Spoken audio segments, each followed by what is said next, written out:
ಯಾವ್ದು ನಿಮ್ಗೆ ತುಂಬಾ ಚಾಲೆಂಜಿಂಗ್ ಇಲ್ಲ, ರೈಟಿಂಗ್ ಯಾವಾಗಲೂ ಚಾಲೆಂಜಿಂಗ್. ಅಲ್ವಾ?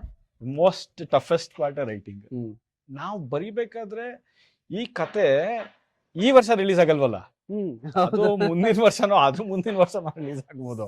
ಹಾ ನಾನು ಆ ಟ್ರೆಂಡಿಗೆ ಏನ್ ಬೇಕಾಗುತ್ತೆ ಅಂತ ಅದ್ರ ಬಗ್ಗೆ ರಿಸರ್ಚ್ ಮಾಡಿ ಅದ್ರ ಬಗ್ಗೆ ಬರಿಬೇಕು ನಾನು.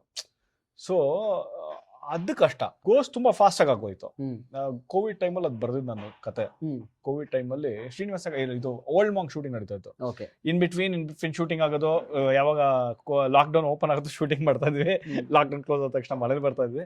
ಸೊ ಆ ಟೈಮಲ್ಲಿ ಗೋಸ್ ಕತೆ ಬರ್ದ್ಬಿಟ್ಟಿದೆ. Okay so Old Monk release ಆದ ತಕ್ಷಣ ಶಿವಣ್ಣನ ಕತೆ ಹೇಳಿದ ತಕ್ಷಣ ಇಷ್ಟ ಆಯ್ತು, ಅನೌನ್ಸ್ ಮಾಡಿದ್ವಿ, ಶೂಟಿಂಗ್ ಸೆಟ್ ಮಾಡಿದ್ವಿ, ಮುಗಿಸ್ಬಿಟ್ವಿ. ಇವತ್ತು ಜನರೇಷನ್, ಇವತ್ತಿರೋ ಆಡಿಯನ್ಸ್ಗೆ ಸುಮಾರಾಗಿದೆ ಅಂತ ನಾವು ತೋರ್ಸಕ್ ಆಗೋದೇ ಇಲ್ಲ. ಅಲ್ವಾ? It has to be extraordinary. Hmm ಇವಾಗ ಆಡಿಯನ್ಸ್ಗೆ ಸಿನಿಮಾ ಹೆಂಗಿದೆಯಪ್ಪ, ಓಕೆ ಪರವಾಗಿಲ್ಲ, ಅದು ಬರ್ಲೇಬಾರ್ದು, ಅವ್ನು ಹೋಗೋದೇ ಇಲ್ಲ ಥಿಯೇಟರ್ಗೆ. ಕರೆಕ್ಟ್. ಸಾಕಾಗಿದೆ ಅಂದ್ರೆ ಮಾತ್ರ ಹೋಗೋದು ಥಿಯೇಟರ್ಗೆ. ಯಾವ ತರನಾದ್ರು ಹಾ, ಕಾಂಟೆಂಟ್ ಇರ್ಬೋದು, ಟೆಕ್ನಿಕಲ್ ಇರ್ಬೋದು, ಓಕೆ ಪರವಾಗಿಲ್ಲ, ಚೆನ್ನಾಗಿದೆ, ಅದಲ್ಲ ಸೂಪರ್ ಆಗಿದೆ, ಅಲ್ಟಿಮೇಟ್ ಆಗಿದೆ, ಸಖತ್ತಾಗಿದೆ. ಸಿ ಏನಂದ್ರೆ direction is a difficult job.